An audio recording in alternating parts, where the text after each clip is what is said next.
사람들이 들어가면서 긴장했을까요? 뭘 발견했는 줄 아십니까? 아무것도 없다는 겁니다. 예수 그리스도의 무덤은 빈 무덤이었다는 거예요. 아무런 유적이 없어요. 그의 시체는 뼈 한 조각도 흔적도 없습니다. 예수님의 시체는 도대체 어떻게 되었을까 궁금하지 않습니까? 이 마태복음 오늘 28장 읽었는데, 이 마태복음은 예수님께서 돌아가신 해가 30년경이고요. 그리고 그 후에 40년에서 50년 지난 기원 70년에서 80년 사이에 쓰여진 책이 마태복음이 되겠습니다. 마태가 그의 복음서를 쓰고 있을 당시에 예수 그리스도의 부활에 대한 거짓 소문과 풍문들이 돌고 있었다는 것을 28장을 읽으면서 우리가 짐작을 할 수가 있었어요. 그 당시에 이런 소문이 있었다는 거죠. 한밤중에 경비병들이 잘 때에 제자들이 와서 시체를 도둑질해 갔다는 소문이 돌고 있었다는 것이에요. 마태는 이것에 대해서 이렇게 설명을 지금 하고 있습니다. 예수님께서 부활하신 다음에 대제사장들과 장로들이 군인들을 따로 불러 그들에게 많은 돈을 주며 제자들이 와서 한밤중에 잘 때에 시체를 훔쳐갔다라고 그렇게 말하라. 그래서 군인들이 많은 돈을 받고 그대로 말하니 이 말이 그 당시 유대인 가운데 두루 퍼지게 되더라는 거예요. 제자들이 와서 예수님의 죽은 시체를 훔쳐갔다는 가설인데요, hypothesis, 가설이 되겠습니다. 과연 제자들이 와서 한밤중에 예수님의 시체를 훔쳐갔다는 가설은 얼마나 타당성이 있을까? 얼마나 가능성이 있을까? 삼척동자가 보아도 이건 불가능한 일입니다. 왜일까요? 첫 번째, 생각을 한번 해보세요. 12명의 제자들은 예수님이 살아있을 때도 다 배신하고 도망갔습니다. 가룟 유다는 예수님을 은 30냥에 팔아먹고, 베드로도 모든 제자도 전부 다 주님이 시퍼렇게 살아있을 때도 다 도망갔는데 막상 예수님이 죽고 나서 무덤에 갇히니까 자신들의 목숨을 걸고 예수 그리스도 시체를 훔쳐간다는 것은 어불성설이 되겠고요. 둘째로, 설사 이 사람들이 도망간 다음에 양심의 가책을 받았다 생각을 해보세요. 야, 우리가 잘못했구나, 우리가 큰 죄를 범했구나. 아무리 그렇게 양심의 가책을 느꼈다 할지라도 이 무덤은 이미 큰 돌로 굳게 닫혀 있었고 많은 경비병들이 지키고 있었기 때문에 이 제자들의 힘으로는 도저히 훔쳐올 수 있는 방법이 없었다는 거예요. 셋째, 한번 생각해 보세요. 오늘 본문에 나와 있지만은 경비병들이 잘 때에라고 나와 있지 않습니까? 경비병들에게 수면제를 먹기 위해서 깊은 잠에 빠지게 하고 시체를 훔쳐왔다고 가정합시다. 정말 기적적으로 경비병들을 다 재워놓고 큰 돌을 굴리고 그리고 예수 그리스도의 시체를 훔쳐왔다고 가정해요. 그러면 이제 제자들은 시체를 숨겨놓고 부활했다라고 거짓말을 해야 되는 거예요. 이게 가능하지가 않다는 거예요. 넷째로, 설사 그들이 예수 그리스도의 시체를 훔쳐와서 그가 부활했다고 거짓말을 퍼뜨렸다고 가정을 만약에 해보세요. 놀라운 사실은 예수 그리스도의 부활신앙, 그 믿음 때문에 이 모든 제자들은 다 순교를 했다는 겁니다. 한 명도 아니고 12명이 똑같이 자신들이 시체를 훔치고 거짓말을 만들어 소문을 퍼뜨린 그 소문을 위하여 순교할 가능성은 0.1%도 없다는 거예요. 이거는 사실이 아니었고 소문이었습니다. 이건 소식이 아니었고 풍문이었다는 거예요. 반대로 예수 그리스도의 부활하신 가능성을 한번 보세요. 과연 예수는 부활하셨는가? 첫 번째로, 부활의 증거 첫 번째는 부활을 예언한 많은 성경 구절이 있다는 거예요. 구약 성경에 나와 있다는 겁니다. 고린도전서 15장 3절 4절을 보시니까 이는 성경대로 그리스도께서 우리 죄를 위하여 죽으시고 장사 지낸 바 되었다가 성경대로 사흘 만에 다시 살아나사. 예수 부활은 근거 없이 생긴 일이 아니고 갑자기 생긴 일이 아니고 하나님께서 오래전에 만세 전에 인류의 구원을 위해서 준비하시고 성경 말씀에 여러 선지자를 통해서 여러 번 예언하신 사건을 성취한 사건이라는 것이에요. 예수님은 성경대로 죽으시고 성경대로 장사되시고 성경대로 살아나셨다는 것이 하나님 말씀은 1.1에게 실수도 없이 절대적인 말씀이며 천지를 창조하신 하나님의 말씀을 따라 예수 그리스도는 죽으시고 장사되시고 부활하셨다는 것입니다. 두 번째로 부활하신 예수님을 직접 목격한 사람들이 많이 있었다는 거예요. 고린도전서 15장 5절 6절 보시니까 게바에게 보이시고 후에 12 제자에게와 그 후에 500여 형제들에게 일시에 보이셨고, 사도 바울이 지금 얘기하는 겁니다. 그리고 사도 바울이 글을 썼을 때에 연이어서 얘기하기를 그 중에 태반이나 살아있고 이렇게 적고 있어요. 궁금하면 의심나면 그 사람들한테 가서 물어보라는 거예요. 아직 많이 살아있으니까 물어보라는 거예요. 모든 사람들이 이구동성으로 똑같은 증언을 하고 있다는 거예요. 막달라 마리아가 보았고 다른 마리아도 보았고 12 제자도 보았고 야고보도 보았고, 그리고 이들은 부활하신 주님과 식사도 했고 더러는 부활하신 예수 그리스도의 몸을 만져보았고 그 후에 500여 형제들에게 일시에 나타나심으로 말미암아 예수 그리스도의 부활을 부인할 수 있는 가능성이 없다는 것을 지금 얘기하는 것이에요. 세 번째 보시면은 참으로 중요한 것이 변화된 제자들의 모습입니다. 가장 중요한 거예요. 아까도 우리가 보았지만 예수님의 제자들 한번 생각을 해보세요. 이 사람들은 자신들이 그토록 따라다녔던, 그토록 존경했던 스승을 배반하고 팔아먹은 사람들이에요. 가룟 유다는 은 30에 예수 그리스도를 팔아먹었고, 베드로는 바로 그 전날 저녁에 내가 죽을지언정 예수 당신을 절대로 부인하지 않겠나이다 라고 호언장담했는데, 그 다음날 새벽 아침 시간에 어린 계집종 앞에서 예수님을 3번 부인하고 닭이 울었어요. 그리고 밖에 나가 목 놓아 울었다라고 성경은 기록하고 있어요. 그리고 나서 나머지 11명 제자들은 유대인들이 두려워서 문을 걸어 잠그고 숨어 있었다라고 성경은 기록하고 있어요. 예루살렘에 소동이 났습니다. 그러다가 잠잠해졌어요.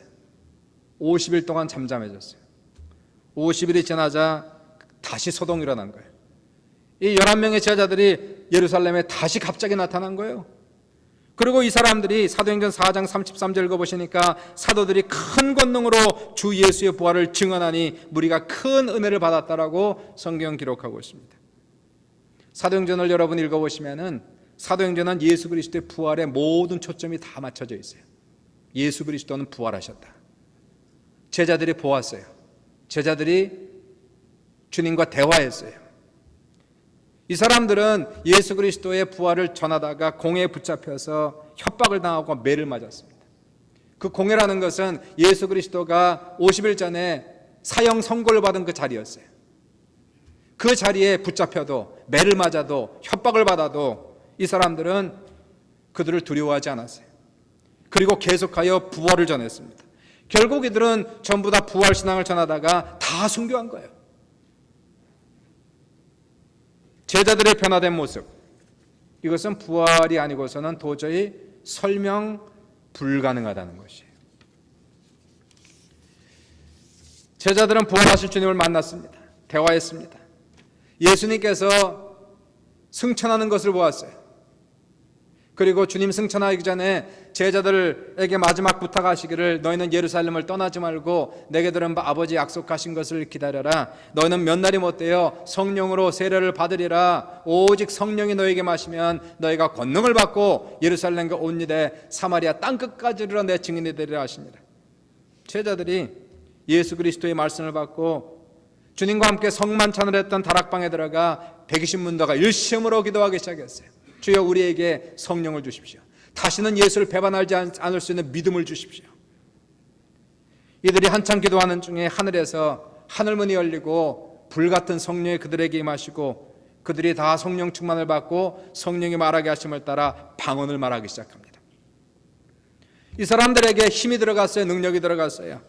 이들은 가는 곳마다 부활의 복음을 전했고 예수 이름으로 병자를 고쳤고 기적을 행했으며 부활의 능력으로 교회는 부흥했고 수많은 사람들이 구원을 받고 편을 받았고, 그러한 와중에 핍박을 받고 순교를 당하면 당할수록 교회는 점점 더 강해지고 점점 더 크게 부흥하는 놀라운 역사가 나타난 것이에요. 이와 같은 사건을 우리가 어떻게 해석할 수 있습니까? 예수님께서 실질적으로 역사적으로 부활하지 않고서야, 실질적으로 하나님의 성령께서 제자들에게 임하지 않고서야 어떻게 이들의 변화된 삶을 설명할 수가 있느냐는 얘기예요. 예수 그리스도는 확실하게 부활하셨습니다. 지금도 살아계시고 이 자리에 계십니다. 네 번째 증거가 있어요. 그것은 제자들의 삶뿐만 아니라 변화된 나의 삶이 예수 그리스도의 부활을 확실하게 증거하고 있습니다.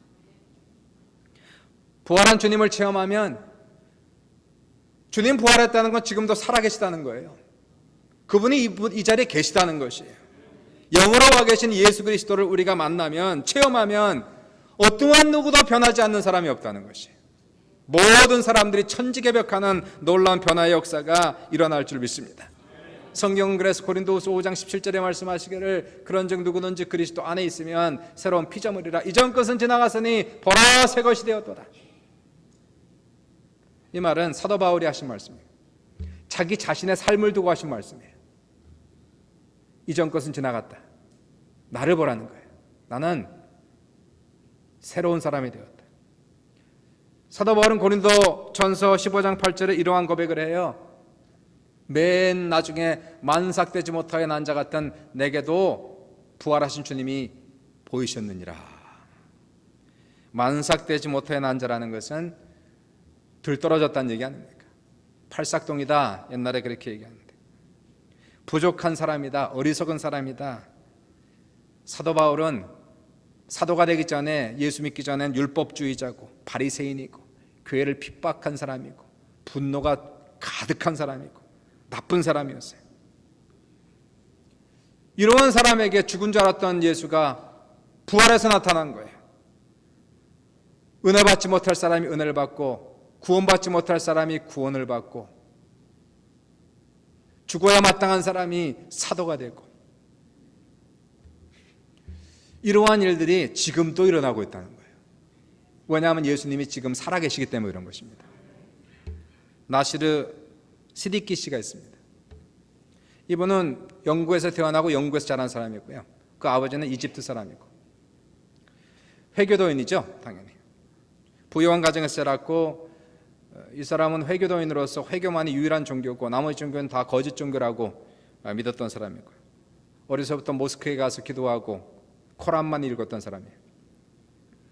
머리가 똑똑하고 또 부유한 가정에서 사업에 기질이 있어가지고 이 사람이 토론토에 와서 사업을 해서 80년대 중반에 34살에 백만장자가 된 사람이에요. 큰 성공을 했고 남부럽지 않게 살아가던 결혼도 하지 않은 청년이었습니다. 아무리 잘 나가도요, 아무리 건강하고 아무리 돈이 많아도 막상 병 걸리면 병에 이길 장사가 없는 거예요. 이 사람이 갑자기 대상포진이 온 거예요. 싱글이라고요. 하루아침 사이에 얼굴이 저렇게 됐어요. 토론토 제너럴 하스피털에 입원을 했는데 지금도 그 기록이 있다고 그래요. 토론토 제너럴 하스피털 병원 역사상 최악의 대상포진이라. 머리끝부터 이 가슴까지 물집이 생기고 몸의 면역이 작동을 하지 않아 완전 샷다운 돼가지고요. 아무리 많은 약을 투입을 해도 이 물집이 점점 퍼지는 겁니다. 의사의 말이 물집 퍼지는 것이 얼마나 빠른지 눈앞에서 물집이 번지는 게 보였다고 그래요. 다음날 아침엔 수두가 싱글에 이어서 수두가 머리끝부터 발끝까지 나가지고 열이 42도까지 올라갔어요. 죽음 직전까지 올라갑니다. 이 고열에서 며칠 동안 사경을 헤매고 싸우는데 의사 2명이 들어와서 거의 의식을 잃어가는 그런 상태에 있는데 의사가 얘기하는 소리가 들리는 거예요. 이 사람 이제 몇 시간 안 있으면 죽을 텐데 오늘 저녁은 못 느낄 것 같아. 혹시 기적으로서라도 저 한쪽 눈은 멀 것이고 한쪽 귀는 듣지 못할 것이고 뇌가 손상을 입어서 완전히 불구가 될 건데, 이게 들리는 거예요. 나시르 시디키 씨가 죽음을 눈앞에 두고 이제 두려운 겁니다. 회교는요, 구원의 확신이 없어요. 행위의 종교이기 때문에 구원받았습니까? 그러면 이 사람들 대답이 전부 다 인샬라 그렇게 얘기합니다. 저도 시리아 가서 선교를 했지만 인샬라라는 것은 하나님의 뜻이면 바라기는 그런 뜻이에요. 인샬라 하나님의 뜻이면 다시 만납시다 그런 뜻인데 그거는 안 만난다는 얘기거든요. 인샬라 하면은 확신이 없다는 겁니다. 회교에서 구원받는 한 가지 방법이 있어요. 지하드입니다. 성전을 하는 거예요. 거룩한 전쟁. 알라를 위해 순교하면 천국이 보장되는 거예요. 그래서 이러한 코란의 말에 속은 젊은 청년 남녀들이 폭탄을 들고 자폭하는 이유는 그것이 유일한 구원의 방법이기 때문에 그런 거예요. 나시르 씨는 당연히 구원의 확신이 없죠. 두려워서 죽음을 눈앞에 두고 30대 중반에 사경을 헤매고 부르짖었어요. 하나님 정말 계시면 나를 살려주십시오. 모기만한 목소리를 가지고 간절히 부르짖는데 놀랍게도 침대 끝에 하얀 어떤 사람이 서 있는 거예요. 얼굴에 광채가 나서 얼굴을 보지 못할 정도로 광명의 사람이 서 있어요. 나시르 씨의 간증에 의하면은 알겠더래요.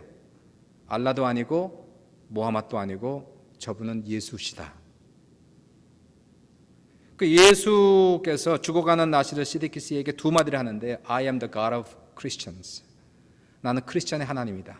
두 번째 한 것이 I'm the God of Abraham and Isaac and Jacob. 나는 아브라함과 이삭과 야곱의 하나님이다. 그리고는 사라졌대요.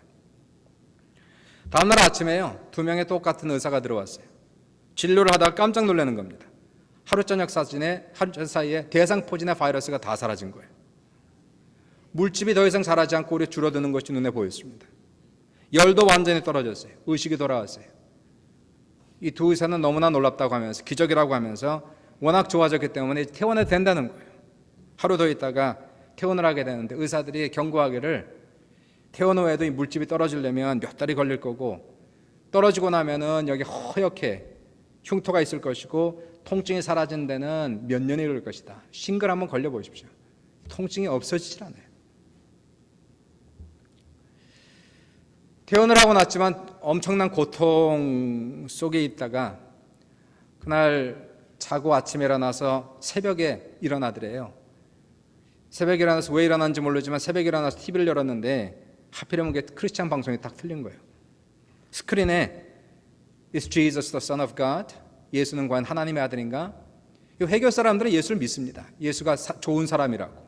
그리고 선지자라는 거 믿지만은 예수가 부활한 거 안 믿고요. 예수가 하나님의 아들인 거 안 믿는 거예요. 근데 그 스크린에 예수는 과연 하나님의 아들인가? 이 주제로 두 사람이 나와 토론을 하는데 나시르 시디키 씨가 궁금해하던 모든 궁금증을 전부 다 풀어준 거예요. 그리고 한 사람이 예수 영접 기도를 따라 하라고 할 때 나시르 시디키 씨는 그 자리에서 무릎을 꿇고 예수를 영접하게 돼요. 그리고 구원을 받습니다. 알라가 아닌 예수를 그의 구주로 섬기는 거예요. 그 다음날 자기가 병들기 전에 사진을 보면서 기도했대. 예수님, 나를 이 모습으로 병들기 전에 이 모습으로 고쳐주십시오 하고 간절히 기도를 드렸어요. 그리고 5일 동안 고통 속에 자고 깨고 하는데 5일이 지난 다음에 아침에 일어나 보니까 이 침대에 이렇게 뭔가 껍질이 벗겨져 있더래. 샤워장에 들어가서 2시간을 샤워를 하는데 머리부터 발끝까지 온 몸에 있던 모든 껍질들이 전부 다 떨어지고요. 그리고 깨끗해졌고 의사들은 퇴원해도 한쪽 눈은 실명할 것이고 한쪽 귀는 안 들릴 것이고 뇌는 손상될 것이고 얼굴은 큰 상처가 있을 것인데 라고 얘기했는데 오늘 저 사람의 모습입니다. 눈은 2.0, 2.0이래요. 너무 잘 보인대. 귀도 잘 들리고 뇌 손상 없고 그리고 얼굴은 그 이전의 모습, 잘생긴 모습으로 회복됐어요. 이것이 바로 오늘날 주님이 살아있다는 증거임을 믿으시길 주의 이름으로 축원합니다. 이전에는 알라를 하나님으로 생각했어요. 이제는 깨달았어요. 그것이 아니라 예수가 하나님이신 것을. 지금 이 사람은 당연히 예수를 믿는 사람이고 목산수를 받았고 특별히 회교인들에게 복음을 전하는 전도자의 삶을 살고 있다는 것입니다. 부활하신 주님, 2000년 전에 부활하신 주님, 우리는 오늘 이 자리에 그냥 기념하기 위해서 모인 것이 아니고 이 자리에 그분이 계시다는 것이에요. 부활하신 주님은 다시는 죽지 아니하시고 영원히 살아계시고 온 우주 만물에 충만하신 바로 예수 그리스도, 우리 예배를 받으시고 우리의 기도를 들으시고 오늘 그분이 살아있기 때문에 우리는 그분을 만날 수 있고 그분과 대화할 수 있고 그분과 교제할 수가 있다는 것이에요. 나를 위해서 십자가에 돌아가신 예수님, 또 나를 위해 부활하신 예수님, 나를 위해 승천하시고 하나님 보좌 우편에 앉아 오늘도 나를 위해 중보하시는 그 예수님, 그 예수님께서 오늘도 이 자리에 우리와 함께 있는 것을 믿으시기를 주님의 이름으로 축원합니다. 그러므로 우리는 이제 주님의 능력을 체험할 수가 있게 되고, 오늘 이 시간 이 자리에 부활하신 능력이 우리의 심령 속에 밀려 들어오는 놀라운 기적의 역사가 나타나므로 부활의 증거가 이제는 남의 증거가 아니라 나의 증거가 되어야 되는 거예요. 성경에만 있는 증거가 아니고 2000년 전에 제자들의 증거만이 아니고 지구상에 있는 다른 수억의 사람들의 증거가 아니라 예수님은 부활했다는 확실한 증거가 나의 증거가 될 수 있기를 주님의 이름으로 축원합니다. 살아계신 주 나의 참된 소망, 걱정 근심 전혀 없네. 사랑의 주내 갈 길 인도하니 내 모든 삶의 기쁨 늘 충만하네. 우리 모두에게는 무덤이 있는 것 같아요. 예수에게도 무덤이 있었듯이 모든 사람에게는 마음속에 무덤이 있습니다. 예수님이 차갑고 캄캄한 무덤에 계셨듯이 우리의 삶에도 이러한 무덤이 다 있는 거예요. 상처의 무덤이 있어요. 그리고 그 무덤 안에 갇혀 있는 사람들이 있어요. 두려움과 외로움의 무덤 속에 갇혀 있는 사람들도 있고요. 죄악의 무덤에 갇혀 있어요. 저주의 무덤에 갇혀 있어요. 마귀가 역사하는 무덤에 갇혀 있는 사람들이 있어요. 그러나 예수의 무덤은 빈 무덤이 된 거예요. 하나님의 영광이 많으니까 죽은 자가 살아나고 땅이 진동하고 돌이 굴려지고 하나님의 천사들이 내려오고 마귀는 쫓겨나는 거예요. 예수의 무덤이 빈 무덤이 되었듯이 우리의 심령도 이제는 빈 무덤이 되어야 되는 겁니다. 더 이상 상처의 무덤 속에 갇히면 안 되는 것이에요. 죄악의 무덤에 갇히고 고통의 무덤에 갇혀 있을 수 없어요. 이러한 무덤에 하나님의 영광이 임하시길 주의 이름으로 축원합니다. 우리의 가정도 무덤이 되면 안 됩니다. 우리의 사업도 무덤이 되면 안 되는 거예요. 부활하신 예수님은 오늘도 살아계시고 역사하셔서, 부활하신 예수님은 다시는 죽지 아니하시고 영원히 살아계셔서, 부활하신 주님은 이 자리에 계셔서 우리 예배를 받으시고 우리의 기도를 들으시며 우리가 회개하면 우리의 모든 죄를 사하시고 우리의 모든 병을 고치시고 우리의 모든 문제를 해결하시고 우리의 모든 상처를 치유하시고 모든 마귀의 눌림으로부터 자유케 하시고 모든 억압과 중독으로부터 우리를 풀어내시는 하나님의 아들이시라는 것이에요. 부활의 증거는 명명백백한 거예요. 성경이 증거하고 있어요. 증인들이 있어요. 제자들이 변화됐어요. 2000년 동안 교회가 부흥했어요. 오늘날 수많은 간증들이 쏟아져 나오고 있어요. 중요한 것은 내 증거가 되어야 되는 거예요. 나의 간증이 되어야 되는 것이에요. 오늘도 부활한 주님을 믿으면 예수님께서 부활하신 후에 빌라도에게 찾아가시면 얼마나 좋았을까? 가야바에게 찾아갔으면 얼마나 좋았을까? 그를 죽인 군인들에게 찾아갔으면 그러나 주님은 그렇게 나타나지 않으세요. 오늘도 주님을 사랑하는 모든 사람들에게, 주님을 믿고 그분의 이름을 부르는 사람들에게 주님이 개인적으로 찾아오시는 주님이시라는 것이에요. 우리 인생에 찾아오시고 우리의 가정에 찾아오시고 우리의 마음에 찾아오시고, 설사 우리 인생이 때로는 뼈가 썩어가는 그러한 무덤 같았을지라 할지라도, 죽고 또 죽어 냄새가 나는 무덤인 것 같다 할지라도 주님이 오시면 치유하시는 거예요. 고쳐주시는 거예요. 주님이 오시면 기적이 나타나는 거예요. 주님은 이 자리에 계시다는 것입니다. 그분은 어제나 오늘이나 영원토록 동일하시고 이 자리에 오셔서 우리의 기도를 들으시고 우리를 고치시는 놀라운 역사가 주님을 믿고 그분의 이름을 부르는 모든 사람들에게, 모든 성도들에게 넘쳐날 수 있기를 주님의 이름으로 축원합니다. 주의 이름으로 축원합니다. 이 시간 잠시 기도해요. 우리의